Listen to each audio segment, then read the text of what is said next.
इस बीच एक और बड़ी खबर, नागपुर हिंसा का एक और सीसीटीवी सामने आया है जिसमें दंगाई घरों के बाहर गाड़ी में आग लगाते हुए नजर आ रहे हैं। गाड़ी आग में जल रही है और दंगाई घरों पर पत्थर फेंक रहे हैं। पीड़ित लोगों ने घर की छत से ये वीडियो बनाया है, कैसे आग की लपटें पूरी गली में उठ रही हैं और आग की लपटें जो उठ रही हैं ये वाहन जल रहे हैं दरअसल। और वाहनों को जलाकर भी जब इन दंगाइयों का मन नहीं भरा तो घरों में रहने वाले लोगों को नुकसान पहुंचाने की कोशिश की गई, घरों पर पथराव किया गया। ऐसे ही किसी घर की छत से वीडियो बनाया गया है जिसमें देखकर अंदाजा लगाया जा सकता है कि औरंगजेब की कब्र को हटाने की मांग पर दंगा भड़काया गया। औरंगजेब से सहानुभूति रखने वाले क्या ये लोग हैं जो सड़कों पर आए और इन्होंने पत्थरबाजी की? सवाल ये है कि औरंगजेब के प्रति कौन वो लोग हैं जो सहानुभूति रख रहे हैं? औरंगजेब का पुतला फूंका गया तो गाड़ियों में आग लगा दी गई। औरंगजेब को बचाने की कोशिश कौन कर रहा है? उसकी कब्र को बचाने की कोशिश कौन कर रहा है? एकाएक जिस तरीके से हालात बिगड़ते गए उससे ये तो कम से कम समझ में आया कि पहले से सब कुछ तकरीबन तय था, वरना इतने पत्थर एक साथ इकट्ठा हो जाना, हाथों में लाठी डंडे आ जाना, सब कुछ टारगेट पर आ जाना, पुलिस कर्मियों पर हमला करना, घरों पर पथराव करना, गाड़ियों में आग लगा देना, लाठी डंडों से तोड़फोड़ करना, ये सब कुछ एकाएक यूं ही नहीं हुआ, पहले से सब कुछ साजिश के तहत किया गया। कम से कम इसे तस्वीर को देखकर तो अंदाजा लगाया जा सकता है। आपको ये जानकारी दे दें कि औरंगजेब की कब्र को हटाने की मांग महाराष्ट्र में दरअसल की जा रही है। और औरंगजेब का नाम फिर महाराष्ट्र की सियासत में क्यों जिंदा हुआ, तो इसके पीछे समाजवादी पार्टी के नेता विधायक प्रदेश अध्यक्ष अबू आजमी का वो बयान है जिसमें वो औरंगजेब का महिमा मंडन कर रहे थे। उपद्रवियों ने कई दुकानों में तोड़फोड़ की। जो लोगों का कहना है वो ये है कि उपद्रवी कुछ भी करने पर आमदा थे। नागपुर के महल इलाके के लोग अभी भी सहमे हुए हैं। लोगों का कहना है कि दंगाइयों ने घरों को चिन्हित कर हमला किया है, प्री प्लान तरीके से हमला किया गया और माहौल खराब करने की कोशिश की गई। दंगाई पत्थर और लाठी डंडे और पेट्रोल बम लेकर साथ में आए थे और उन्हें पहले से पता था कि किस घर पर अटैक करना है। इस वक्त हम उस इलाके में हैं जहां पे उपद्रवी ने काफ़ी ज़्यादा देर रात तक तांडव किया। कई कारों को उन्होंने तोड़ा, वहां पे आगजनी की घटनाओं को अंजाम दिया। ये इस परिसर के लोग हैं जहां पर ये लोग रहते हैं। विशेषकर ऐसा कहा जा रहा है कि उन्होंने चिन्हित करके लोगों की गाड़ियों को तोड़ा है। ये आप देख सकते हैं किस तरीके से एक नहीं कई गाड़ियों पर इन लोगों ने तोड़फोड़ की है। तो कुछ गाड़ियों को आगजनी की घटनाओं को उन्होंने अंजाम दिया है। नागपुर के जो राजा है उद्धव जी भोसले यहाँ पे पहुँचे हुए नागरिकों से संपर्क कर रहे हैं। सर ये बताएं कि महाल क्षेत्र में काफ़ी ज़्यादा तनाव की स्थिति देर रात से थी, उपद्रवी यहाँ पे पत्थरबाजी कर रहे थे। जो स्थिति हुई वो तीन गंभीर बात है। इस प्रकार से आज तक नागपुर में ऐसा कभी हुआ नहीं है, पर अभी ऐसा लग रहा है कि नागपुर को भी कहीं ना कहीं इस चीज़ में लिया जा रहा है। ये महाराष्ट्र नहीं पूरे भारत में एक शांत और सर्वधर्म संभाव एक नागपुर को माना जाता था, एक ऐतिहासिक शहर करके नागपुर को माना जाता है। और ऐसी घटना घटना यानी आने वाले इसका एक संकेत भी हम बोल सकते हैं। और ये घटना हेतु पुरस्पर हुई है। इसमें तो जाहिर सी बात है, कल जिनके घरों के सामने उपद्रव हो रहा था, पथराव हो रहा था, आगजनी हो रही थी, वो लोग अभी डरे सहमे नजर आ रहे हैं और सवाल उठा रहे हैं कि साजिश आखिरकार किसने रची। सीधा चल लेते हैं नागपुर, जहां राजेश कुमार मेरे सहयोगी इस वक्त जुड़ गए। राजेश, आज का माहौल बताइए। कल जिस तरीके से सड़क पर तांडव किया गया, आगजनी की गई, तोड़फोड़ की गई, दंगाई भीड़ सब कुछ फूंकने पर आमदा थी, आज का माहौल क्या है?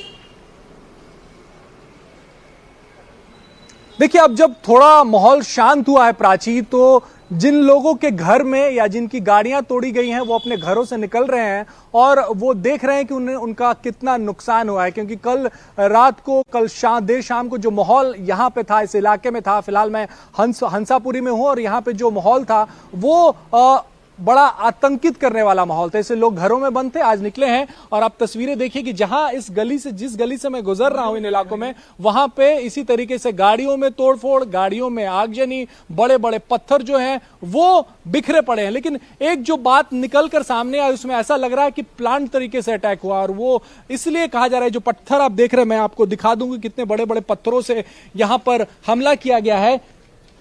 और ये देखिए कितने बड़े बड़े पत्थरों से हमला किया गया। ये पत्थर यहाँ के नहीं है, कहीं से लाए गए हैं पत्थर। यानी कि जो जो ग्रुप था, जो उपद्रवियों का ग्रुप था, वो ये पत्थर लेके आया था और उसने तब जो है हमला किया है। और ये गाड़ियां जिस जगह पे हम जा रहे हैं वहां कांच बिखरे हुए हैं, गाड़ियां टूटी हुई हैं।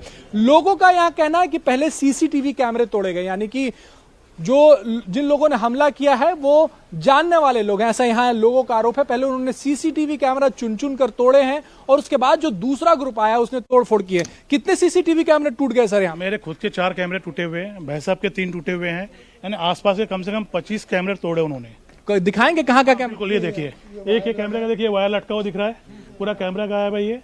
उसके बाद में एक ये लेफ्ट साइड में देखिए 2 वायर लटके हुए दिख रहे हैं आपको, ये दोनों के कैमरे के वायर उन्होंने कैमरे निकाल के ले गए हैं। उसके बाद अपोजिट साइड में मेरे एक कैमरा है, देखिए वो धनुभाई ज्वेलर्स के नीचे में, उसके खाली अवशेष बचे हुए दिख रहे हैं आपको। तो ये मैं आपको दिखा दूं प्राची कि कैमरे जो हैं वो तोड़े गए हैं सीसीटीवी के, और उसके बाद जो है यहाँ पर तोड़-फोड़ और आगजनी की गई है। यहाँ पे मैं दिखा दूं कि कई कैमरे जो हैं उनको तोड़ा गया। अभी कैमरा आप ये देख लीजिए, यहाँ पे सीसीटीवी ये कैमरा है, इसे तोड़ दिया गया है ताकि उपद्रवियों का चेहरा कैमरे में कैद ना होने पाए। दूसरे कैमरे का वायर जो है, ये वायर जो है सीसीटीवी कैमरे का, ये देखिए, ये सीसीटीवी कैमरा है, इसे तोड़ दिया गया है। और ये सिर्फ इसीलिए किया गया है कि ताकि उपद्रवियों का चेहरा इन कैमरों में कैद ना होने पाए। और लोग बता रहे हैं कि पहले जो ग्रुप आया उसने सीसीटीवी कैमरे तोड़े और उसके बाद जो दूसरा ग्रुप आया उसने यहां पर आतंक मचाया, यहां पर तोड़फोड़ की, आगजनी की, घरों में जो है वो पेट्रोल बम मारे गए। और आपको और सीसीटीवी कैमरा दिखाता हूं, ये देखिए सीसीटीवी कैमरा जो है वो यहां पर तोड़ा गया है। उसके बाजू में वॉल में भी 2 कैमरे लगे इसके यहाँ के लोग बता रहे हैं कि पास में 2 और कैमरे लगे थे, उन्हें में एक कैमरा यहाँ का निकाला है, ये देखिए यहाँ पे कैमरा लगा था, एक उसके बाद एक शटर के बाजू में कैमरा लगा हुआ था, यहाँ पे कैमरा लगा था प्राची, यहाँ पे कैमरा लगा हुआ था प्राची, ये देखिए यहाँ पे कैमरा लगा हुआ था। तो सारे कैमरों को पहले नेस्तनाबूद किया गया और उसके बाद जो है ये तोड़फोड़ की गई। क्या लगता है कौन होंगे ये तोड़फोड़ करने वाले? वैसा भी है, ये सब है ना, देखिए सुनिश्चित लग रहा है। उसके बाद एक वर्ग विशेष को नुकसान पहुंचाने की ये साजिश है। ऐसा क्यों कह रहे हैं आप? सर यहाँ से 100 मीटर में मोमिनपुरा है, वहाँ पे आपको बताएं कुछ हुआ है क्या? पूरा बाजार चालू था वैसा वहाँ पर। नहीं, हम किसी पे आरोप प्रत्यारोप का समय नहीं है, पर एक सीधी है, यहाँ पे सोने चांदी की 30 से 40 दुकानें हैं जिनमें क्या होता है आप समझ सकते हो। तो इस लेन में भी हिंदुओं के अलावा भी किसी की दुकानें हैं क्या? वहाँ पे भी तोड़फोड़ हुई है? नहीं, वहाँ कुछ नहीं की हुआ। दुकान है वहाँ पे, वहाँ मॉडर्न की दुकान है, लेकिन वहाँ एक कुछ भी नहीं किया उन लोगों ने। 1 घंटे तक के पुलिस नहीं आई है यहाँ पे, 1 घंटे तक के पुलिस ने फोन भी नहीं उठाया और आई भी नहीं है। इतना खून खराबा हुआ, इसमें हमारा क्या कसूर है बताइए? ये राहवासियों को क्या प्रॉब्लम? व्यापारी लोग है भाई साहब, हम सब टारगेट व्यापारी लोग को ही क्या किया उन्होंने। करेंगे? मेरे यहाँ का व्यापारी तो वो केजीएन का जो दुकान है वो भी व्यापारी का है। हाँ, उसका कोई नुकसान नहीं हुआ। नजर वो मोमेडन है, उसका मोमेडन है। वहाँ केजन लिखा है ना, वहाँ केजन लिखा है, इसलिए अगर वहाँ कोई श्री राम या कुछ लिखा रहता तो वो तोड़ते थे। वहाँ केजन लिखा है, कैसा तोड़ेंगे? प्लान किया हुआ है। वाले सर जो है, मुझे जो लगता है ये बाहर से आए हुए हैं, सुनियोजित तरीके से किया गया है, प्लान करके किया गया है। और जो भी किया गया है ये इसकी भत्सरना होना चाहिए और इसकी एक कार्रवाई होना चाहिए और हम व्यापारियों को सुरक्षा प्रदान करें और हमको होना चाहिए, बुलडोजर चलना चाहिए। मैं ये कह रहा हूँ जो ये असामाजिक तत्व हैं जो ऐसी घटना को अंजाम देते हैं, इनके ऊपर कार्रवाई होना चाहिए और योगी मॉडल जैसा कार्रवाई होना चाहिए। योगी मॉडल मतलब क्या? बुलडोजर चलना चाहिए भैया, बुलडोजर चलना चाहिए। नुकसान किया उन्होंने। जब्ती करो उनका घर, उनका घर जब्ती करो और भरपाई करो यहाँ पे हमारी। तकलीफ देते हैं जो निर्दोष लोगों को ऐसे दंगे में तकलीफ देते हैं, उनको भी तो घर में तकलीफ आनी चाहिए ना। ऐसा कानून बनना चाहिए और बेकायदा इन पे कार्रवाई होना चाहिए। ये योगी मॉडल की बात कर रहे हैं? योगी मॉडल बिल्कुल है, टिट फॉर टेट। जैसे को तैसा।